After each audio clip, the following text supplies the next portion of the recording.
For today's episode, sa kakaharap ko ng mailuluto sa pang-public market, nakabili ako ng atay at laman ng baboy. At tingnan nyo naman ang quality mga kasolid, napakasariwa. At hihiwa-hiwain ko ito sa napakaganda kong kasolid cleaver knife. At kung gusto nyo nga palang umorder nito mga kasolid, mag-PM lang kay sa akin. At ang recipe nga pala natin ngayon mga kasolid, ito ang laging bida sa handaan. Mapapiesta, birthday o kahit na anong klaseng okasyon. Maraming salamat nga pala sa mga bagong viewers at followers dyan. Welcome po kayo dito. At after ko nga palang mahiwa-hiwa itong laman ng baboy mga kasolid, isusunod ko naman ang atay. Shoutout kay Richard Janjan Bernabe ng Lawag City at si Vernon Esguera ng Grand Cayman Island. Maraming salamat po sa panonood. Bale ganito kalalaki nga pala ang iwa ko dito sa atay mga kasolid. At after ko itong iwa-iwain mga kasolid, sakto naman inugasan ko na yung laman ng baboy. Ilalagay ko lang dito sa mas malaking lalagyan. At start na natin sangkapan ng bawang, pamintang durog at kalamansi juice. 20 pirasong kalamansi nga pala ang piniga ko dito. At sasabayan ko na rin ito ng toyo. At meter nga palang gamit natin dito mga kasolid. Wala tayong eksaktong measurement dito. At haluhaluin ko lang to hanggang sa magsama-sama ang mga solid na aromatics. At imamarinate ko lang to ng nasa kalating oras. Balikan natin mamaya mga kasolid. At sunod ko na sangkapan yung atay ng baboy. Bali lalagyan ko lang ito ng kalamansi juice at toyo. At ihahalo ko lang to at mamarinate ng nasa 1 oras katulad ng laman ng baboy. At habang naghihintay tayo mga kasolid, nagpapainit na ako ng mantika. Start na natin prituin ng mga hotdog.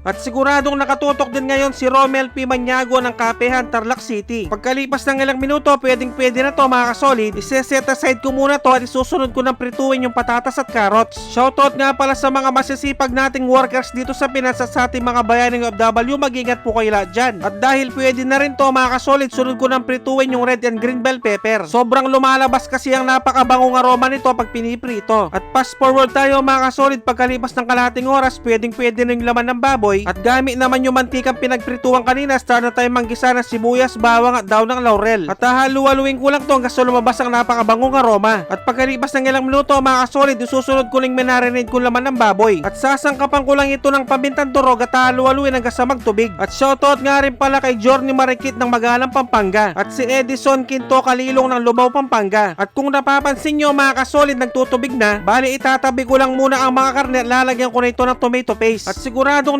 nakatutok din ngayon si Ernesto Tandas ng Rosario, La Union. At kung umabot na nga pala kayo sa part ng episode na to mga kasolid, pwedeng paki-comment naman kung tagasan ka para malaman ko kung saan umabot ang bidyong to. Maraming salamat. At after ko itong mahalo mga kasolid, bubuhos ko na yung pinagmarinate kanina at lalagyan ko ito ng patis at tubig. Papalambutin pa kasi natin ang karne, balikan natin mamaya.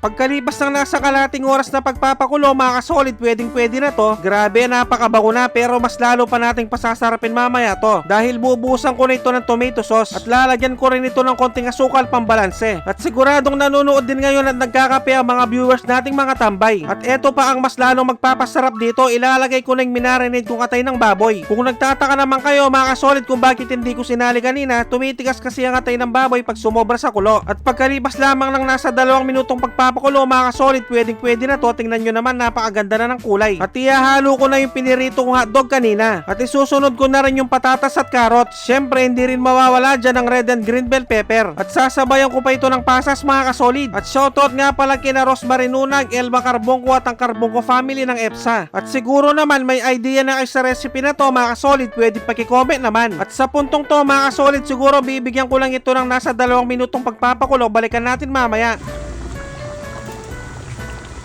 Shoutout kay Edward Tarape ng Nueva Ecija. At dahil luto ng aking napakasarap at napakasolid na menudo, magpi-plating na tayo. Grabe, nagmamantika pa oh. At syempre, dito na tayo sa pinaka-exciting part, ang tikiman time. Yun no? Kain po tayo mga kasolid.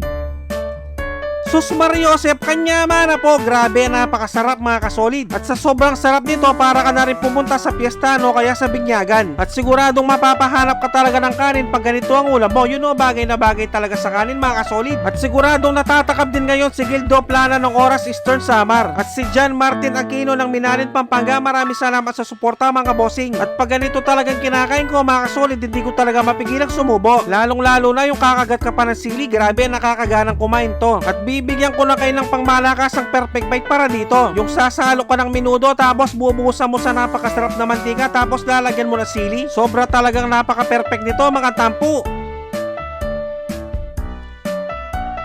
Taksya po nakalasa ng kalasa. At kung tiyempong hating gabi nyo naman napanood to mga kasolid, mag-automatic pasit kanto na lang kayo mga bossing, dapat yung spicy ha. At siguradong naglalaway din ngayon si G-Boy Lopez ng Bicol Sorsogon. Maraming salamat sa mga walang sawang sumusuporta at sumusubaybay sa aking mga video. At sa mga walang sawang nagsishare, maraming salamat, napakasolid nyo, sobrang na-appreciate namin kayo lahat. Magkita-kita ulit tayo next episode. Maraming salamat sa panonood, mag-ingat ang lahat, basta Kapampangan manyaman.